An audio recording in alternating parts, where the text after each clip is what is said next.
It's No more revealed gang stalking. later in stages. Oh my goodness, that kind of sounds like the Freemasons, right? At the beginning, you think it's all, fundraising and all that. And then when you get up to 33, you're raping children and draining their blood and killing people and murdering pets.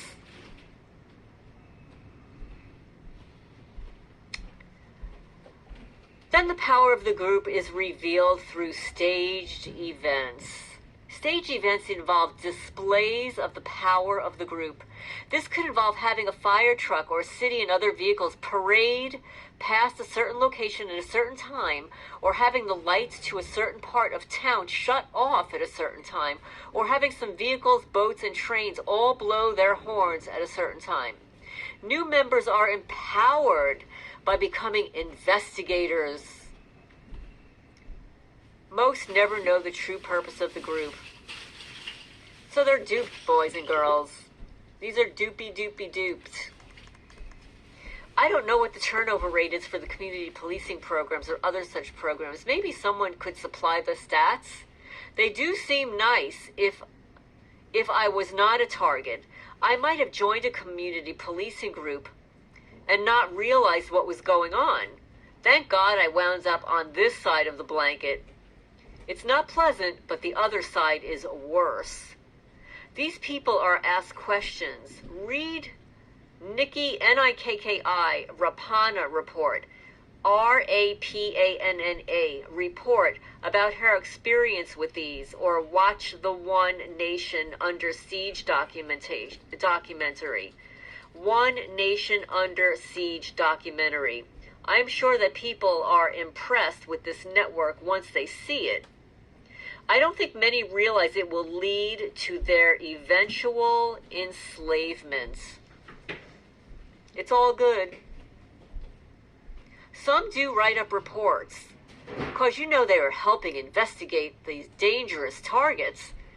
And it's all so hush-hush. And they're all, oh, so cool. Many groups pay for the gas of those who ride with them. They also provide free towing and restaurant meal or two. Many of those who do ride with these groups do so for the benefits because they're poor and not because they support the cause. All group members are considered to be disposable, and they are used until they cannot be used any longer. Well, we all knew that, folks. That's the way it works in organized crime. Yeah. I don't know if community watch group members are disposable. Well, I guess so. They do get perks. Gas, free phones, and as long as the calls relate to the investigation, they don't pay the bill. This is what I've read. Some group members are paid for the hours they work, but they're the ones who are most destitute. These people do not run away when the police crack down on the group. The pay they receive in cash is much less than minimum wage, and they are not paid for all the hours they work. Groups do not pay for any traffic tickets their members receive or their cell phone bills. Snitch pay, community spy pay, and then the just volunteers. And the traffic tickets get paid for as well. Same as the phone bills. Remember, when I just started researching this and I read that. Plus, they get cars donated. That's why they all look a certain way. This is in the early gang stalking research. Remember, he was researching this for 12 years, folks, so it certainly changed. The techniques have changed a little bit. The same was true for tips. They do not want these types. It's always the same. East Germany, etc. Same MO. Not everyone associated with these groups is a supporter. Some individuals can be duped by appealing to their sense of patriotism. Others are paid for the favors they can offer, like sex, drugs, alcohol, money. Since the groups operate as cults, C-U-L-T-S, members will do whatever they have to do in order to attempt to get what they need. You have a range of how people are recruited and used, so the rewards also vary. The snitches versus community informants versus volunteers who just love their country. There's nothing wrong with loving your country. I loved mine deeply until I found out there were psychos capable of doing this to their own citizens. Another group which is of special interest for recruiting purposes is young people. Groups capitalize on their needs to belong and be endowed with responsibility. They're given a sense of identity and belonging to a higher purpose. Oh, I guess that would happen to my neighbor's son when he stuck his middle finger up at me when I was retrieving my mail. I guess that must be his higher purpose. The young are always recruited for this stuff. They have time to burn and need money, plus it's an adventure. It worked like a charm in Germany. Group leaders derive financial, political power from their groups, and in general, they remain isolated from the activities of their followers. They identify targets through broadcasts on right-wing radio stations, on the internet, or in print articles. They may hold public meetings, but they do not meet privately with supporters. This allows the greatest latitude in action on part of their supporters, since they are not acting under direct orders from anyone. Leaders identify targets, but it is up to the followers to decide what to do about them. As we have seen, people running the show give the commands to the snitches on headphones and cell phones. Oh, guess what, folks? They stole a pair of my headphones. Oh, and by the way, folks, I just wanted to mention, my new hat was stolen from my living room today. I wore it this morning, placed it on my chair inside, and it is gone. It's not here, it's not in my house, it's gone. We have seen the people running the show give the commands to the snitches on headphones and cell phones. The snitches can decide how to operate, and they do, very badly at times. Most of these leaders have backgrounds which are not known to their supporters. They're from, quote-unquote, somewhere else, and there isn't much information available about them from independent sources. This provides a basis for the, quote, larger-than-life stature they assume in these groups. Many claim to have connections to the CIA or other intelligence agencies, which do not reveal the identities of their employees or ex-employees. This could be larger than life. I'm sure many do have CIA links. Look up Citizen Corp sometime. Oh, yes, Citizen Corp. Not only Citizen Corp, look up InfraGard, folks. InfraGard reports to the FBI. Yeah. Who reports to the fusion centers? Who reports to the Department of Homeland Security? Who, I think, goes to the Department of Justice. It's just one big octopus. The tentacles are everywhere. Chapter 3, Selection of Targets. Each extremist group in an area has its own targets. But as stated previously, stalking groups tend to be composed of supporters of many local extremist groups. Supporters tend to move back and forth between groups, which increases the level of cooperation between them. Yeah, as a target moves through a community, the various groups for that community neighborhood watch citizens on phone patrol. Do cooperate. Anti-government groups target public officials, including local politicians, bureaucrats, IRS agents, Treasury agents, and activists of all kinds, but especially civil rights activists, whistleblowers, etc. A whistleblower is someone who reveals the wrongdoing within an organization to the public or to those in positions of authority. You'd have to check the history of COINTELPRO to see other targets. Many extremist groups oppose all of those who work in abortion clinics, including those who provide transportation to patients to and from the clinics. Some groups only oppose those involved in providing abortion services to white women on the grounds they are endangering the white race. I'm a little confused. So, if having an abortion is endangering the white race, then why is it that there are so many white targets being exterminated? Because we're all in the same boat now. don't know. I'm a little confused. And then, why do we have a depopulation agenda going on in this country? That's the battle lines. I don't know. I'm confused. Identity or white supremacist groups target gays, African Americans, and Jewish people. A favorite target of the anti-government group are public officials, including police officers who have been accused of wrongdoing. They don't have to be convicted. Groups immediately set up surveillance and try to determine how to destroy their lives. Other targets include those in the media, including radio, television, publishing, especially those who are Jewish, and those with fame, but not enough money to isolate themselves from these groups. Immigrants can also be targeted groups, especially targeted any judge presiding over a trial of one of their members. And it says here, they're still trying the best translation of the above paragraphs. Groups also attack targets of convenience.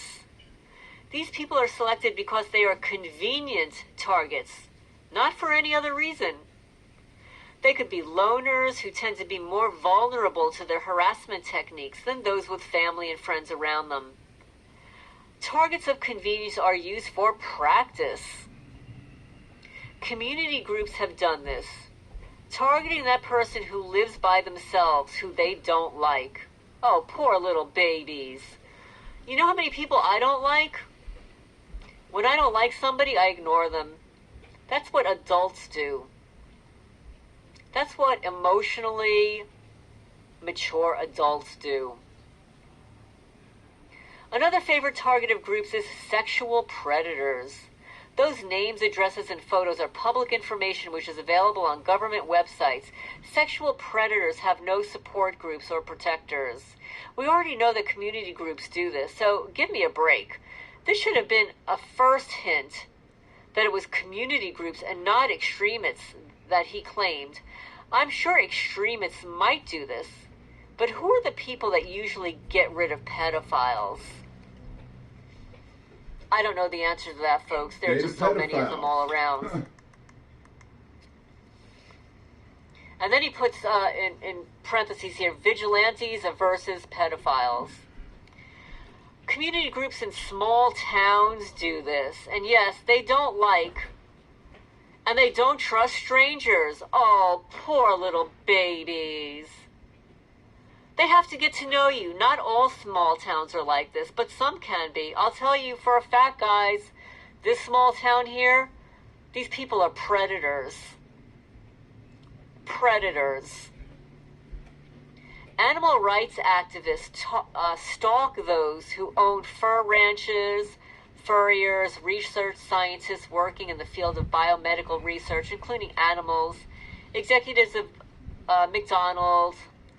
Eco-terrorists focus their attention on saving nature. Their targets include politicians and loggers.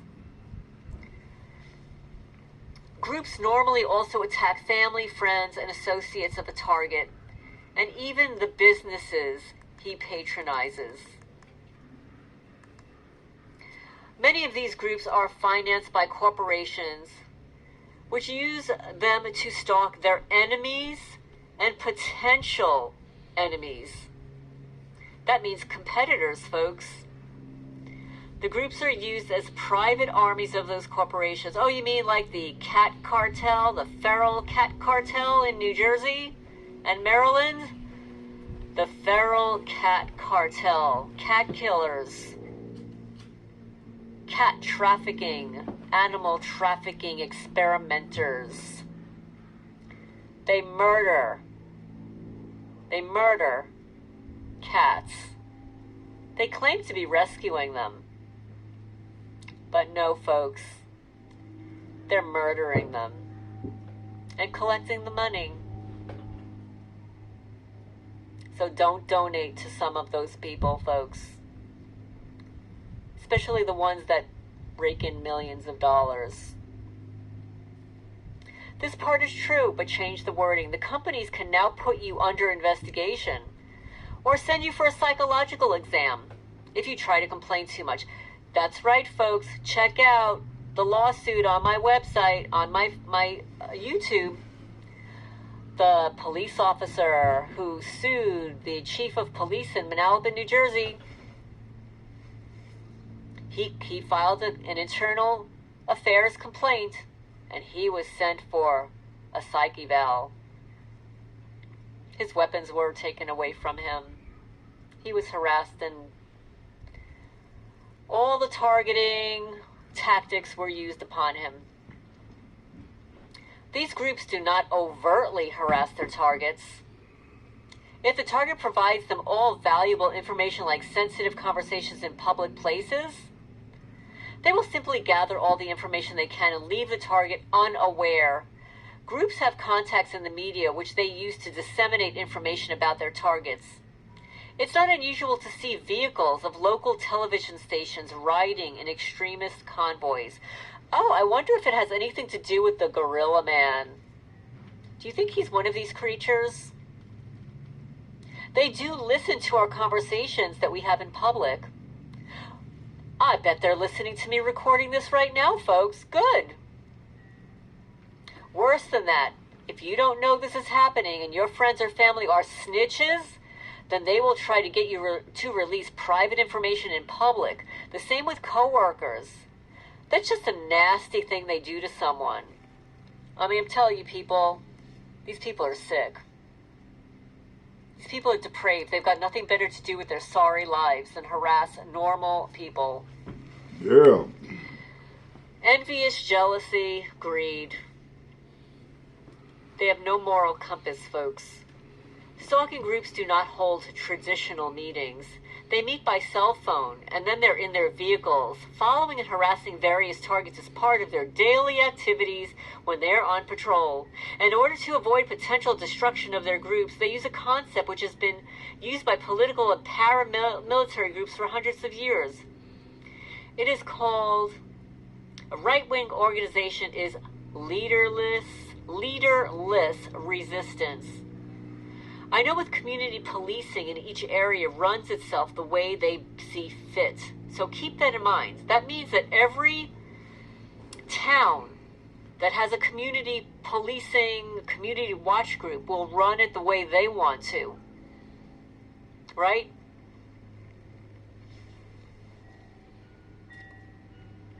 Leadership resistance is used in an attempt to isolate group leaders from prosecution. Oh, really?